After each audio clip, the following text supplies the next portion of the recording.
Our guest today is Michael Kerr. Michael is an international speaker and author who helps leaders create inspiring workplace cultures. He is the author of 9 books, including Small Moments, Big Outcomes, The Jerk-Free Workplace, and The Human Advantage. For more than 2 decades, he has helped leaders around the world build healthier, more human, and more engaging workplaces. Michael, welcome to Project Candor. I've been very excited to have you on the show since the first time I saw your website. Yeah, well, thank you. I'm excited to be here. Well, great. So the way this show goes is I'm going to ask you some questions about yourself and what you do, and then we're going to play the signature 2 truths and a lie and find out even more about you. So let me get. Okay, great. I'll get started with some questions here. When people hear the phrase workplace culture, they often think about perks, posters on the wall, or company slogans. In your own words, what is workplace culture really, and why does it matter so much to a business? Workplace culture is, first of all, not those things that you listed. It is not ping pong tables. The workplace culture, I like to think of it as the mojo of your workplace. It's the vibe. It's the collective sense of employee experience. Just like we talk about customer experience, we need to talk about what is the experience employees are having in an organization. So workplace culture is all about how you do the things you do, not the what you do.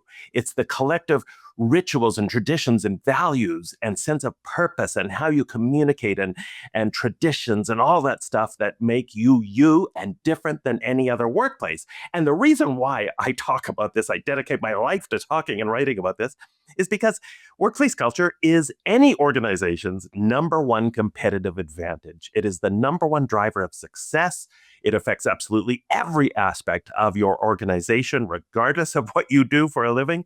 And because this thing called work consumes a huge part of our lives. It has an enormous effect on our mental and physical health, on our family lives, our marriages, our identity, our sense of purpose, or on where we live often. Work has a huge, profound impact on our lives. So I think we owe it to the people that we work with, to our customers, our employees, our families, our souls, to create a positive, inspiring, collaborative, humane, human workplace, because life is too short to work in a soul-sucking, fun-sucking workplace. Yes, I hear you what you're saying, and I totally agree with you. I was going to ask you as you were talking, do you know what percentage of time you spend at work during your life? It's lots. I have it in my last book, Small Moments, the actual hours that we spend at work, and it is insane, right? It is this number one use of our energy, our time, our resources on this short thing called life. And as I joke about in my talks, I don't think any of us are going to be sitting in the rocking chair at 102 years old, looking back at our work days, saying to ourselves, boy, if I had to do it all over again, I'd be more of a fun sucker. I'd be more of a soul sucker. I'd take myself more seriously. I'd work in a more serious, depressing, soul-sucking workplace. Nobody is going to think that. Yeah, it's kind of funny right now. In my career, I walked away from corporate environment and doing the podcast for now, and I love it. But I don't sit and think about, man, I should have applied for that job. Wow, I should apply for the job that was going to make me work 80 hours more a week. So I totally hear what you're saying. Yeah. Well, I like your enthusiasm about it too, because, there's other places, and I'm going to throw this in because I know I worked remote. So the culture of a company also includes the people that are out.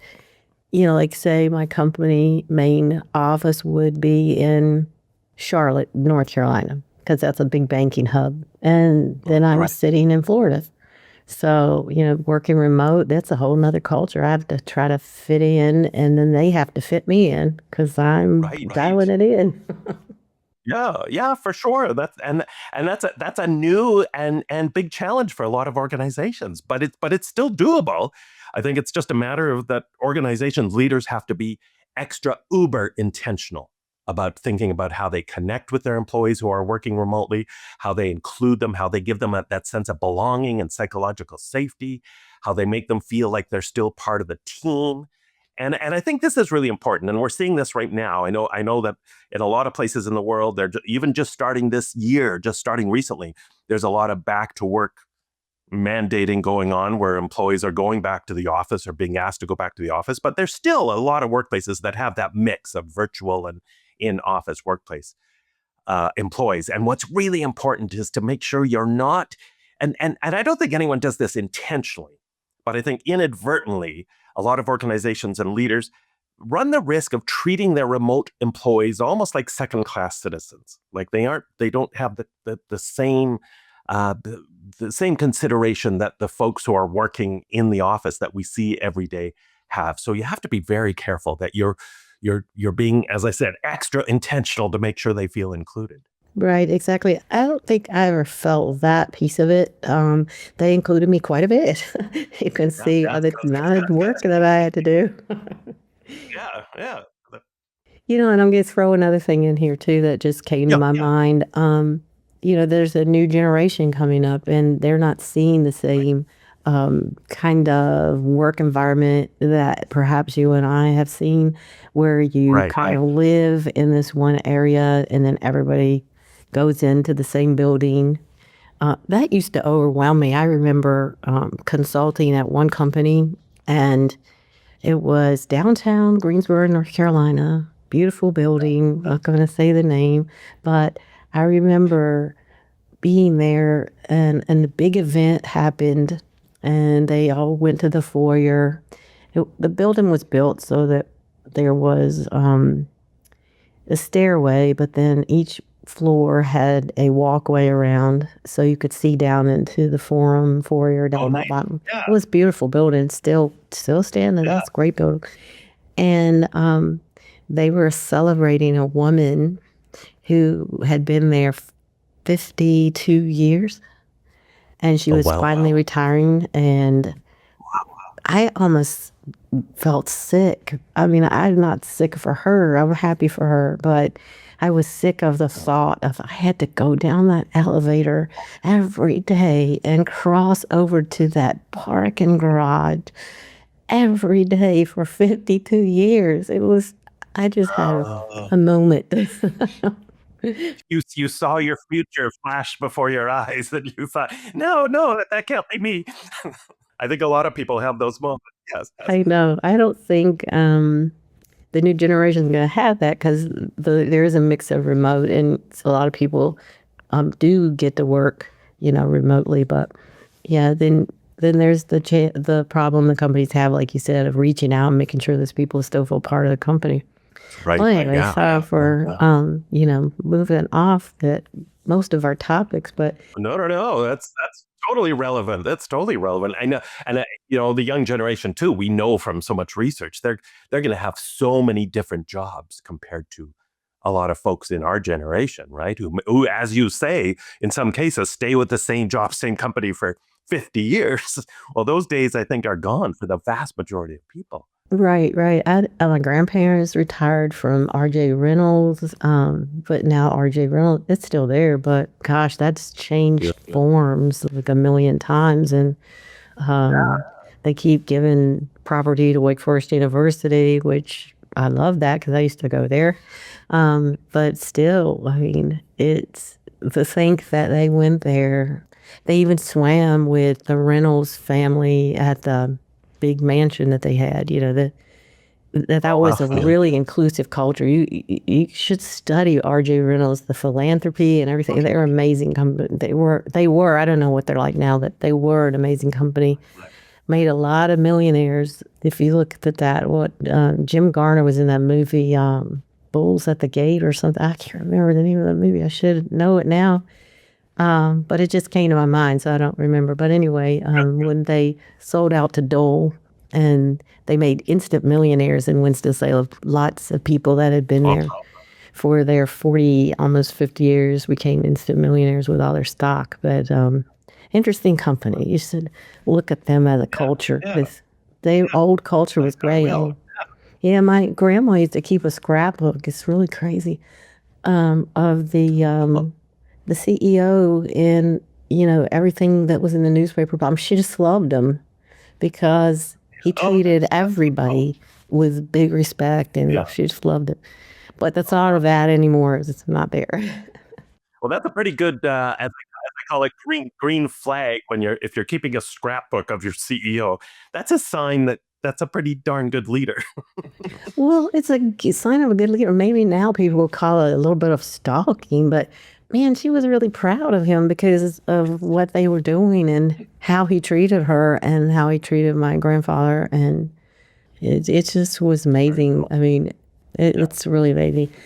So, I mean, they didn't think about he had all the wealth and we don't, they didn't, the people that work there did not feel that way. They were just like, yay, this is a great job. They're treating us nice.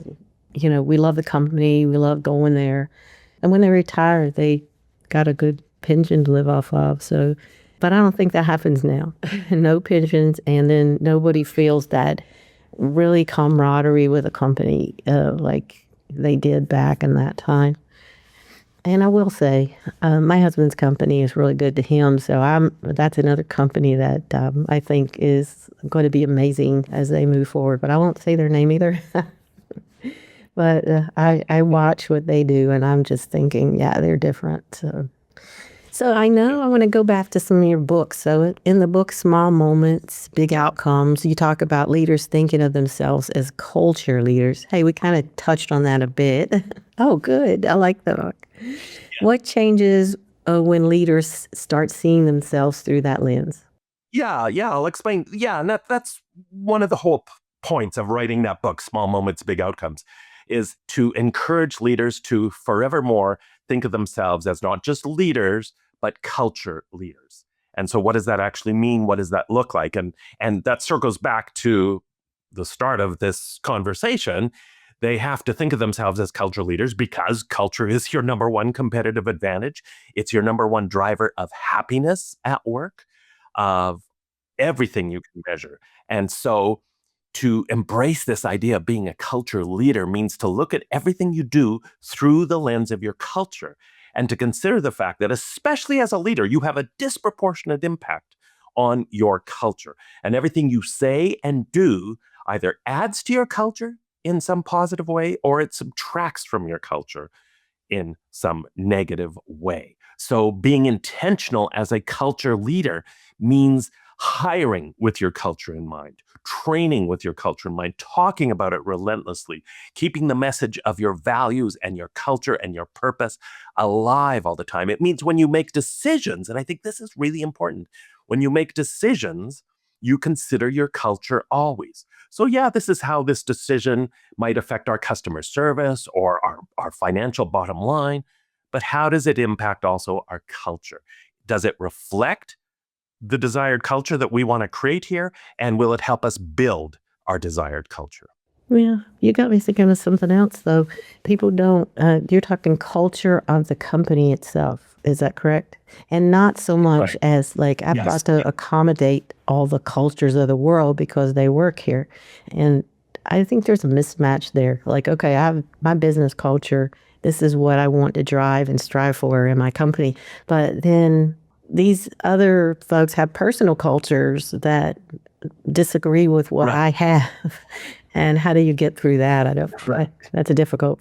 Yeah, and I think again though that's a reason to be intentional about your culture because you want to make sure that everyone understands what your norms are. What are our expected behaviors here for how we get along with one another, for how we communicate with one another, how we work together. What are those norms?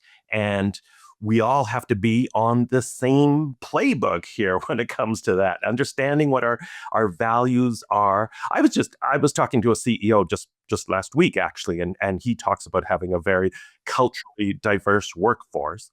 And he talks about this idea of how, we really encourage people to come and hire people with different perspectives and different points of view and different minds, different thinking, because that's how you get good ideas. We want to make sure we're not hiring clones. However, when it comes to the heart stuff, everybody has to. So he has this wonderful quote about how it's something along the lines of multiple minds, but just one heart. So everybody has to make sure they're still living by the same values, by the same principles that drive our success in this company.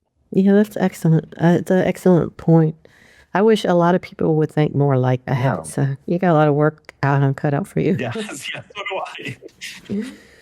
Yeah, well, it makes a huge difference. So I think a lot of people out there in their jobs would wish that their leaders would think like that, because it you can make a profound difference in your workplace if you just choose to. And by the way, while we're on that note, when I talk about this idea of being a culture leader too, if you are not the president of your company, which many of you probably are not, or the VP even, or a senior leader, that does not mean you can't have a big impact on your culture. So this also applies to the culture of your team. If you are just the manager, the boss, the supervisor of a small team, you still should think of yourself as the culture leader. You have a profound impact on the culture of your team that can spill over into having an impact on your entire organization. Very true. And I've heard of stories where people, say it's a manufacturing company and there are employees that work on the line and they come up with some major improvement in how you could streamline a process, and they speak up and it becomes like a money saver and the company can grow based on Right. their invention or whatever they've seen that other people can't see. But there's a lot of leaders that say, shut up and do what you have to do. Don't cross over the line. Right. We don't want to listen to you. So No. I'm sorry that We don't pay you to speak around here. right. That is a statement that's been Right. made Yeah. many times. Yeah. Yeah, that might have told me. And one of the most motivating. Sorry. Well, I was just Go going to ahead. say they might have told me that when I was in the Navy, because I was always like, oh, do we have to do it that way? This is such a better way. But, rigid. That's all right. Yeah. I think in my books, the number one most motivating thing, most engaging thing we can do for our people is to ask them for their ideas. When we ask people for our ideas, it shows that we respect their wisdom, we respect their experience, we want to hear their voice. And it's one of the number one things employees say they want more of, is to just be, ask me for my opinions. I see things, I got ideas. And and we can't always do this, but when you ask an employee for an idea and then that employee actually sees their idea implemented, to me, that is probably the single most powerfully motivating thing we can do for an employee.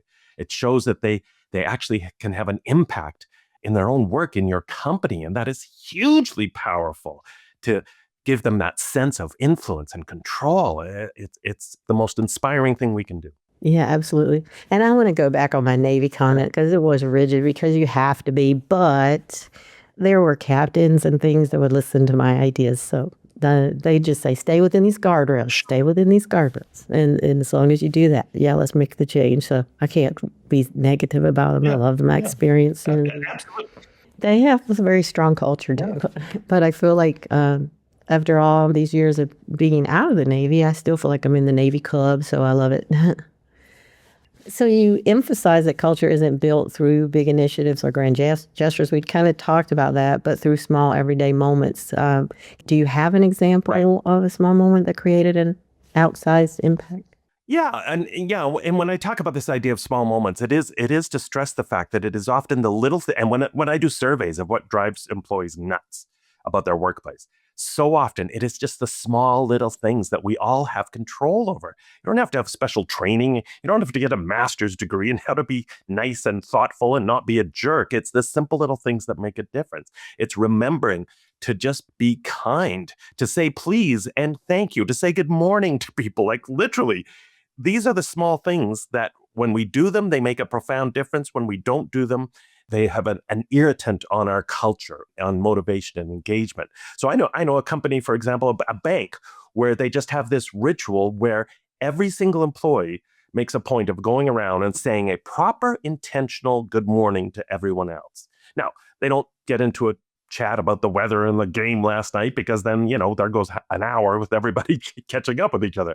But they do this and they talk about how just that simple little gesture has a profound impact on everyone's mood, on their attitude going into work that day. But the key is to be intentional about that, right? So they just make this intentional, personal connection. And so those small things that we do, and again, especially as leaders in meetings, the small gestures that we do to make sure we're listening properly, that we're making sure everybody's voice is heard, all those simple little things, the way we recognize people just in small ways. I mean, for goodness sakes, when you talk about a small moment, just leaving, if you don't have a thank you card, if you don't have, you don't have a gift for somebody, that doesn't matter. If you just write on a Post-it note a sincere message of appreciation, that has a huge impact on people. So I do stress this fact that it isn't about the big events. It's not, the stuff you can always check off on a to-do list. It's the simple moments day to day that you do consistently that builds a great culture. Right. You made me think of something that I haven't thought about in a long time. Our son, when he graduated from middle school, it was so shocking to me because, you've got all the parents sitting there and then the little kids are parading over the stage. Well, I guess it's eighth grade, so they're not so little, but Yeah. anyway, in each group, either they bring a bunch of relatives and then they're all clapping, when their kid goes across. Well, our son went across. It was just me, my husband, and his sister, and but all these claps, from this little section over in the left, and they're like, yeah, yeah, yeah, and I'm like, who are these people?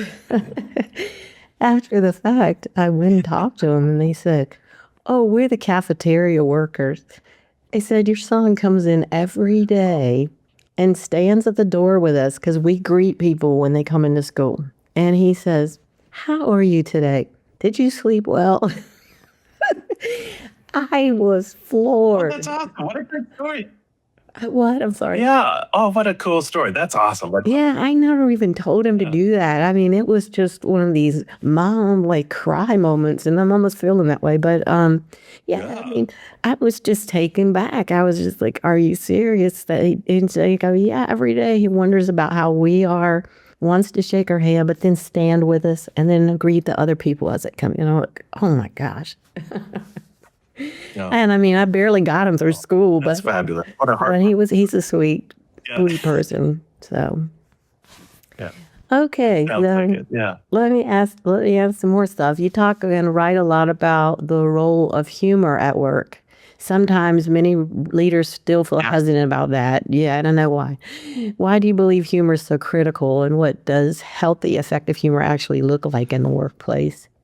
Yes. Well, I think it's so critical. I wrote an entire book, The Humor Advantage: Why Some Businesses Are Laughing All the Way to the Bank, which I'm going to shamelessly plug here. Yeah, humor is absolutely critical. I quit a soul-sucking, fun-sucking job as a manager, and I was known for my sense of humor as a manager. And when I left that job to do what I do now, write and speak about humor in the workplace and inspiring workplace cultures and leadership, I decided one of my core messages was going to be that life is too short not to have fun at work, and work is too important not to have fun at work. And I started doing all this research on the power of humor in business and discovered all of these incredible benefits that humor has in the workplace. So I honestly believe it is one of the key drivers of success in terms of building a better workplace culture, but also there's a chicken and egg relationship here. It reflects a positive, inspiring workplace culture. So if you're doing all the things you should be doing to build a respectful, trusting, humane workplace culture, then it becomes easy for everyone to just bring their sense of humor along for the ride because we feel good about our work. So it's easy to have a little bit of fun. And what I stress is that I'm not talking about telling jokes or being the office comedian, being a stand-up comedian. It's much bigger than that. It's about just being more human, more authentic, more real. It's about finding ways to laugh with people, not at people. It's about laughing at ourselves more, especially lightening up on ourselves. Is it not a truism, after all, as I say all the time, that so often people take themselves so seriously? And when we take ourselves so seriously, the reality becomes no one else takes you seriously because you're taking yourself so seriously. So it is one of the best ways to connect with other people, to just lighten up on ourselves. And so we know humor helps us manage stress effectively in the workplace, helps us communicate more effectively, helps us have better meetings, better customer experience. There's all sorts of studies that show that we are more creative and innovative when we tap into our sense of humor. So there's all sorts of benefits to bringing a little bit of lightness and levity and humor into the workplace. And we know from studies, lower absenteeism rates, lower employee turnover rates, better health and wellness scores. Everything moves in the right direction if we just choose to bring a little more humor into our workplace. Absolutely. I know, well, I can tell you all my jobs eventually, I guess. But there was a time at Citibank, and they had a CEO. I don't remember his last name, but he would come around and he would visit because they have a million CEOs. It seems like this was the CEO of one banking area, and he would come to the building and he'd walk around, he'd talk to people. And I started working there, and it was when the time for his visit. And I saw all these people. Oh, I have to get down to the cafeteria. He's here. He's here. And I was like, really? Why do you care? And they're like, oh, he's wonderful. He remembers my kids' names. He jokes about how I wonder if you try this recipe that we talked about the last time I was here. They were just in love with this guy. And it was because he was hilarious and had fun with them. And they all wanted to go. Yeah. Oh, that's great. I know. And that was amazing. But he retired. Oh, bummer. Right when I started there, he retired. Bummer. See, and you mentioned a classic small moment there, right? You said he knew everyone's kids' names. Those are the kind of things people remember and make such an impact. Somehow he did it. I don't know what he did. Yeah, that's amazing. Yeah. Yeah, like one that's girl great. said, I was pregnant last time he was here. Now I've had my baby. I want to show him pictures. Oh, I was floored. I was like, I've never seen anything like it. Oh, that's great. Yeah. Oh, well, Oh, reflecting. Not everyone listening, and you mentioned this already, it has a leadership title, like not being the CEO, the VP, an executive level, or an influence level. If someone isn't the boss, how can they still meaningfully influence their team or contribute to a positive workplace culture? Yeah. Well, I wrote a book on that too, the jerk-free workplace, how to step up as a frontline leader, essentially. And so I remind people that true leadership at work has nothing to do with your job title or where you sit on the organizational tree. It's about your ability to influence the people around you in a positive way. It's about your characters. It's about you living your values out loud. So regardless of where you are in your organization, if you're a frontline employee, please know that you have a lot more influence and power than you maybe appreciate just through your presence, through your ability to influence at least your small piece of the pie by thinking similarly, as we've talked about, by thinking like a culture leader. What can I do in my position to make a positive impact on as many people that I work with around me? How can I model what great customer service looks like? How can I make sure I'm bringing my best attitude to work every day? How can I make sure I'm bringing my sense of humor to work every day? And I have stories that I share where there are examples of frontline employees rallying together in very, very difficult, demoralizing workplace cultures to change the workplace culture in profound ways. So please know that you still can make a huge difference, regardless of whether you are a true manager, leader, or not. True. And it also can say lots of people don't want to be the leader. They do want to have a good job and they want to do a good job, but they don't want to be the No, big cheese. there's nothing wrong with that. And in fact, it's great to be self-aware and recognize that. Yeah, no, I do not want to manage other humans. I'm good where I am now, but I'm going to do the best possible job doing what it is I do here. Thank you. Well, you've worked a wide range with a lot of organizations over the years. Have you seen businesses that truly shifted their results by focusing intentionally on culture? And what did they do differently that stood out for you? Oh, absolutely. So many examples. I went to Copenhagen, Denmark, and spent time with this very inspiring company, AFA JC Deco. They totally revolutionized, ramped up their workplace culture by doing this very simple exercise. They'd come up with 4 new core values. One of them was a spirit of fun, by the way. And they did this very simple exercise where they just had everybody once a week live one value. Let's just focus on one value per week, but let's live it in an outrageously loud way. Like just go crazy with this value and show what's possible. And then week 2, we'll focus on value 2, week 3, value 3, week 4, value 4. At the end of about 6 months, everything they measured moved in a positive direction. And 100% of the employees there said, I now work for a brand new company. So they totally, just within 6 months, ramped up their culture. You were talking about the Navy before, and I talk about this example from the USS Benfold, military destroyer ship, where Michael Abrashoff, the youngest commanding officer in modern U.S. Navy history, he took over, and he's written a book about this. I've spoken at events with Michael, really inspiring guy. I interviewed him for a couple of my books, and he talks about transforming this one ship that was a mess because of their culture. They had a really, really bad culture, and within about a year and a half, they ended up winning an award as the best ship in the Navy. They totally transformed that ship by just focusing on a few principles around culture. So we see this in all sorts of organizations, like a call center that I've worked with, where they have this incredibly inspiring culture. Argus Industries in Winnipeg, Manitoba, an incredibly inspiring culture that they have ramped up by focusing on this idea that we are just one team. So people work in different departments, but we just have one central team. And so I see these examples everywhere and in every type of organization. Fantastic. I'm going to go back on the transcript and find that Navy name and check his story out. I really love those kind of things. Yeah. Okay, well, It's a very inspiring story. Yeah. Yeah, I would like that you gave that example specifically, but also the one team. I think I've been in a company of one team, but I don't think they pulled it off so well. I guess it's a difficult task. It's a try. Right. I think they became one team for a day. I don't know. It didn't work. Before we go any further, it's time to open the door to one of my favorite parts of the show, and that is our signature game, Two Truths and a Lie. I'm going to read 3 story headlines from your life. 2 of them are true. Okay. And 1 is a lie or a twist.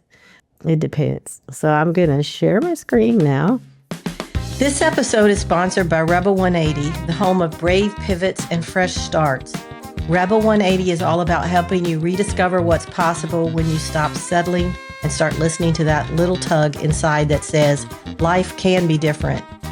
Whether you're navigating a career shift, dreaming about a new direction, or standing at the crossroads wondering if it's time for your own 180-degree turn, Rebel 180 is a reminder you don't need permission to change your story. Sponsor, we're stepping into the world of tech. Simple Socket Print, the lightweight, blazing fast label print solution designed for those who need reliability without the bloat.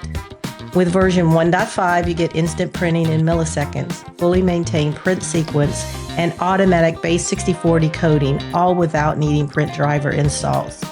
If you're running SQL Server 2016 or newer, Simple Socket Print 1.5 drops right in and gets to work.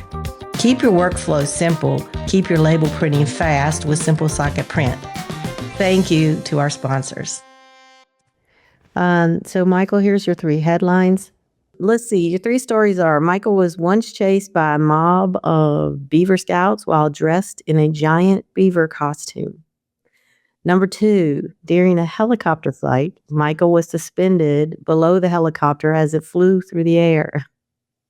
And number 3, while emceeing a major corporate event, Michael got to introduce Bruce Springsteen. All right, so out of those 3 and knowing you, just this little bit of time, I don't know, everything seems plausible. Number 3 might be the one I would say no to just because it's too obvious. I know that you could be in that position. So you tell us, how did you end up being chased by Beaver Scouts? All right. So yes, in a former life, I worked as a manager for Parks Canada in the beautiful Canadian Rockies in Banff National Park, and our mascot was a giant beaver. So I was dressed in this giant beaver costume, and I had to do this thing at a huge Boy Scout jamboree. And it was the hottest day of the summer. I was melting in this suit. I was starting to have almost a panic attack. And I was trying to get away from these kids, and it was just the whole event kind of spiraled. It was something you'd see in a comedy movie, spiraled out of control, and I literally had to run from these kids, and they started chasing me. thinking I was going back to the forest, which I did. Like I literally ran from them, ran across the street, stopped a motorhome in its tracks. They must have wondered what the heck was going on, and ran into this forest to get away from these kids. You must have been really realistic looking. It was a goofy costume. It was these were young kids. Yeah. So for those folks that don't haven't gone to your website, they need to. Then you'll believe this story. Oh well. How about number 2, the helicopter? Yeah, well, same in that part of my career. It was actually on the last day of my job before I left there. We were doing a open house for the public, and my good friend, who was the head of public safety at the time, he said, come on out, Mike. I need your help with something." And I unwittingly went out, not knowing what he was roping me into. And he said, "Lie down on this stretcher," and helicopter takes off, and I'm suspended below from this long cable below the helicopter, and he's sitting on one end of this stretcher, and we're flying through the sky in just this little tiny stretcher. I'm looking down thousands of feet below at the earth, because that's how they would rescue people sometimes, mountain climbers that would get stuck on mountains, right? They would use this contraption to pluck them safely off the mountains. So I got the chance to experience what that was like, and it was both terrifying and very exhilarating at the same time. Okay. All right. Now story number 3, Michael. You did say that one was Yes, yeah. So no, I did not get to introduce the boss, but I did introduce the Canadian singer performer Jeanne Arden. So I just switched the singer. oh, the singer might be more well known in the Canada than in the US. So yeah, I get it. She's very well known. She's very well known in Canada. Yes. Yeah, the only Canadian singers I know is Michael Bublé.